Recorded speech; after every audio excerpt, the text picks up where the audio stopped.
የዘወትር አክብሮታዊ ሰላምታችን በያላችሁበት ይድረስ። ወደ ሸገር ታይምስ ቤተሰቦች እንደምን አላችሁ? የሰዓቱ ዜናችን ነው ተጀመረ። አበይት ነጥቦችን በቅድሚያ እናስተዋውቃችሁ። የቻይና መንግስት ቆሼን እጅግ ዘመናዊ በሆነ መንገድ ላድሰው ነው ሲል ይፋ አድርጓል። በአዲስ አበባ የሚገኘው የቻይና ኤምባሲ ይፋ አድርገውን መረጃ እንመለከታለን። የፖለቲካ ፓርቲዎች በዚህ ሰዓት ምርጫ የምናካሄድበት ትክክለኛው ጊዜ አይደለም ሲሉ ሞግተዋል። የቀጣዩ የ2018 ሀገር አቀፍ ምርጫ ሊራዘም ይችላል ወይንስ በተያዘለት የቀነ ገደብ ሊካሄድ ይችላል? የሰዓቱ ዜናችን ምላሽ አለው።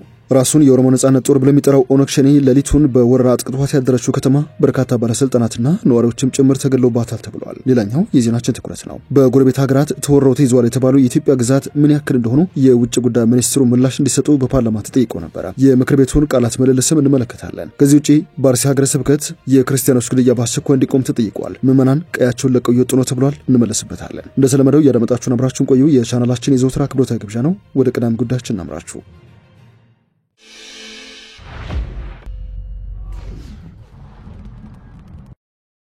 የቻይና መንግስት ቆሼ የቆሻሻ ማጠራቀሚያን ወደ ንጹህና አረንጓዴ ስፍራ ለመቀየር እየሰራ ነው ብለዋል። ስፍራው በመቶ ሺዎች ለሚቆጠሩ የአዲስ አበባ ነዋሪዎች የጤና ስጋት ሆኖ መቀጠሉን በኢትዮጵያ የቻይና ኤምባሲ አስታውቋል። የቻይና ኢንተርፕራይዞች ከኢትዮጵያውያን ጋር በአንድነት በመሆን አካባቢውን ለማጽዳት እየሰሩ ነው ሲልም በአዲስ አበባ የሚገኘው የቻይና ኤምባሲ አስታውቋል። እንደዚሁም ስፑትኒክ የዜና ወኪል መረጃውን አስተጋብቶታል። መጋቢት 2009 ዓ.ም በኢትዮጵያ ትልቁ የቆሻሻ ማጠራቀሚያ ተደርምሶ ከ100 በላይ ሰዎች ህይወታቸው እንዳለፈ የሚታወስ ነው። በየዓመቱ በክረምት ወራትም በቆሻ አካባቢ የሚፈጠረው ጥረን ለበርካታ የአዲስ አበባ ነዋሪዎችም የጤና እክል ሆኖ መቀጠሉን መረጃዎች ያመለክታሉ።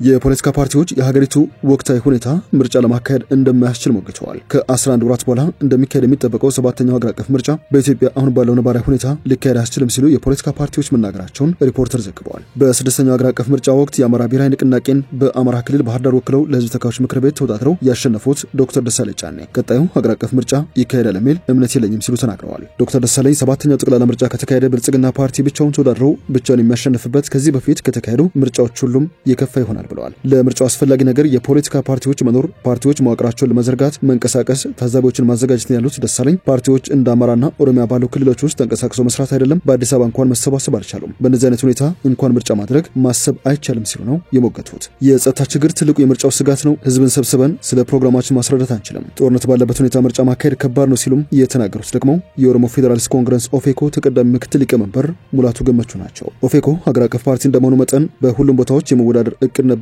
ነገር ግን በየቦታው ያሉ ቢሮዎቻችን ተዘግተው እንዴት መወዳደር እንደሚቻል አላወቅንም ብለዋል። ህዝብ የሚፈልገውን መምረጥ የሚችልበት መድረክና ፓርቲዎቹ ፖሊሲዎቻቸውን ለመራጩ ህዝብም ማስተዋወቅ የሚችልበት ሁኔታ እንደሌለ ፖለቲከኛው ተናግረዋል። የነጻነትና እኩልነት ፓርቲ ሊቀመንበር አብዱል ቃድር አደም በበኩላቸው በኢትዮጵያ እየተካሄደ ያለው ጦርነትና የፖለቲካ ውጥረት ውጤታማ ምርጫ ማካሄድ ያስችላል ወይ ለሚለው እኛን ጨምሮ ብዙዎችን ፓርቲዎች ያሳስባል። ከምርጫው በፊት የምርጫ ስርዓት እንዲለወጥ እንፈልጋለን። ይህንን በተመለከተ በፖለቲካ ፓርቲዎች የጋራ ምክር ቤትና በሌሎች መድረኮችም ጥያቄ ሲቀርብ ነበር ብለዋል። የምርጫ ስርዓቱ እንዲቀየር ስንጠይቅ ጉዳዩ የህገ መንግስት መሻሻልን የሚጠይቅ ነው በመባሉ በሀገራዊ ምክክር ኮሚሽን አማካኝነት በሚደረጉ ውይይቶች እልባት ያገኛል ተብለን እየጠበቅን እንገኛለን ሲሉ ሊቀመንበሩ ተናግረዋል። የብሔራዊ ምርጫ ቦርድ ሰብሳቢ ወይዘሮ ሚላት ወርቅ ኃይሉ በ7ኛው ሀገር አቀፍ ምርጫ ቅድመ ዝግጅትና ተያያዥ ጉዳዮች በሰጡት መግለጫ የጸጥታ ችግሮች መኖራቸውን እንደማይካድ አምነዋል። የጸጥታ ችግር አለ ተብሎ ይነሳል። እውነት ነው። የጸጥታ ችግሮች እንዳሉ ልንክድ አንችልም። ችግሩ አለ። ነገር ግን ጊዜው በደረሰ ቁጥር ቦርዱ ምርጫውን ማካሄድ የሚያስችል ሁኔታ በሌለበት ምርጫ ያካሄዳሉ ብሎ የሚፎክርበት ሁኔታ የለም ባይ ናቸው። እኛም መራጮችና ምርጫ አስፈጻሚዎች አሉን። ደህንነታቸው ያሳስበናል። የምንልካቸው እቃዎች ቦታው ላይ ደርሷል የሚለው ጉዳይም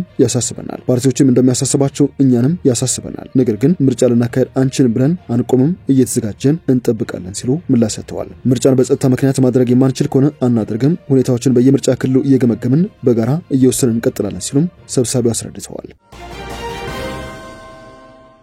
የሰዓቱ ዜናችን እየተደመጠ ይገኛል። ራሱን የኦሮሞ ነጻነት ሰራዊት ብሎ የሚጠራው ኦነግ ሸኔ ትላንት ሌሊት በፈጸመው ጥቃት በከተማዋ ባለስልጣናትን ጨምሮ የነዋሪዎችን ህይወት የቀጠፈ ጥቃት መሰንዘሩ ተሰምቷል። በቤኒሻንጉል ጉሙዝ ክልል መተከል ዞን ቡለን ከተማ ዛሬ ጠዋት 12 ሰዓት እስከ ረፋዱ 4 ሰዓት ድረስ ከፍተኛ የተኩስ ድምጽ ሲሰማ ማረፈዱና በዚህም ሰዎች መሞታቸውን፣ ንብረት መውደሙን ነዋሪዎች ተናግረዋል። ይህንን ጥቃት ያደረሰው በአካባቢው ታጥቆ የሚንቀሳቀሰው የሸኔ ታጣቂ ኃይል እንደሆነም ይፋ አድርገዋል። የታጠቀው ቡድን ዛሬ ከማለዳው 12 ሰዓት ጀምሮ ወደ ከተማው ዘልቆ በመግባት የመንግስት የጸጥታ ኃይሎችንና ንጹሃኖችን መግደሉን እንደዚሁም በርካታ ንብረት መዝረፉን ነው ነዋሪዎች የገለጹት። ህይወታቸውን ስላጡ ሰዎች ቁጥር ከተማው ባለመረጋጋቱ ምክንያት ማወቅ አለመቻላቸውን ነው የተናገሩት። በአዊ ብሔረሰብ አስተዳደር ዞን መተከል ከተማ ሰላምና ጸጥታ ኃላፊ አቶ በቀለ መኩሪያ በጉዳዩ ዙሪያ በሰጡት ቃል ከቡለን ከተማ የመንግስት አመራሮች መረጃ እንደደረሳቸውና ኦነግ ሸኔ ሲሉ የጠሩት ኃይል ዛሬ ማለዳ 12 ሰዓት ጀምሮ ባደረሰው ጉዳት ለጊዜ ቁጥራቸው ባልታወቁ የመንግስት አመራሮችን፣ የጸጥታ ኃይሎችን እንደዚሁም ንጹሃኖችን መግደሉን፣ ባንኮችን መዝረፉን ነው ይፋ ያደረጉት። ከዚህ ባለፈም አንድ የባንክ ሰራተኛ አገተው መውሰዳቸውን የተናገሩ ሲሆን ታጣቂዎቹ ጥቃቱን ከፈጸሙ በኋላ ለቀው ወጥተዋል ሲሉም ይፋ አድርገዋል። ኢትዮጵያ ካላት ድንበር በአግባቡ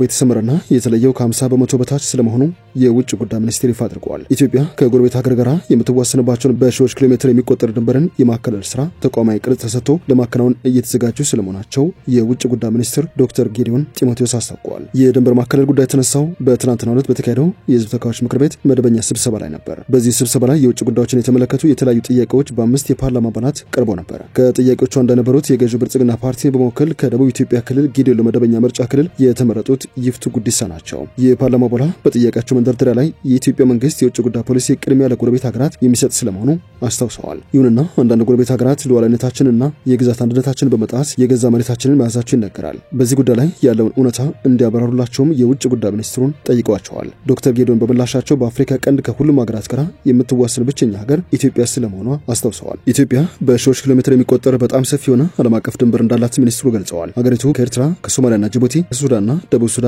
ከኬንያ ጋር ድንበር ትጋራለች።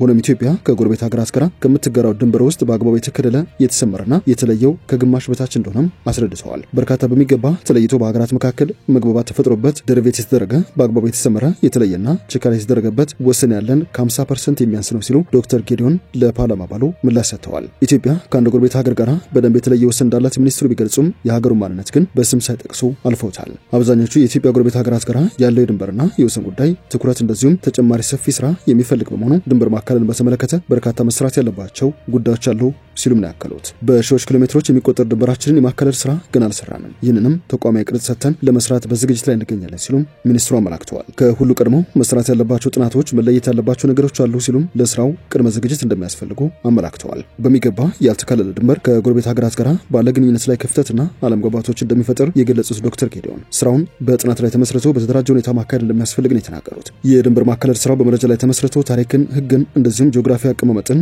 በአግባቡ ታሳቢ ባደረገ ሁኔታ መከናወን እንዳለበት ነው ያስገነዘቡት። የሀገርን ጥቅም የሀገርን ድንበርና ሉዓላዊነት የሚያስከብር ሰፊ ስራ ይጠይቃል። ነገር ግን ውዝፍ የሆነ እስካሁን ያልተሰራ የቤት ስራ ነው። እሱም መስራት አለበት ሲሉ የውጭ ጉዳይ ሚኒስትሩ አጽንኦት ሰጥተውበታል። የድንበር ጉዳይን በተመለከተ ከየሀገራቱ ጋር ያሉትን ጉዳዮች የማራነሳው በምክንያት ነው ያሉት ዶክተር ጌዲዮን ለተጠየቁት ጥያቄ በቀጥታ ምላሽ ከመስጠት ታቅበዋል።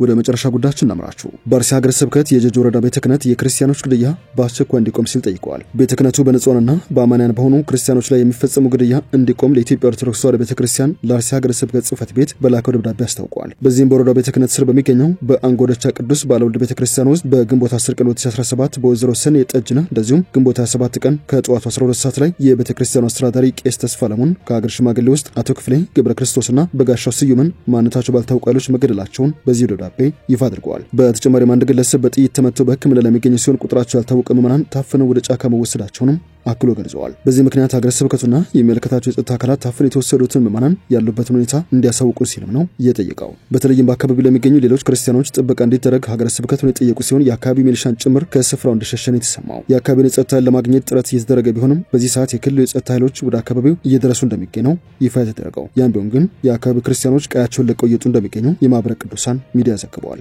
ወደ ሸገር ታይምስ ቤተሰቦች የሰዓቱ ዜናችን አበቃ። ስላዳመጣችሁን አመሰግነን። በያላችሁበት ዘና ጊዜ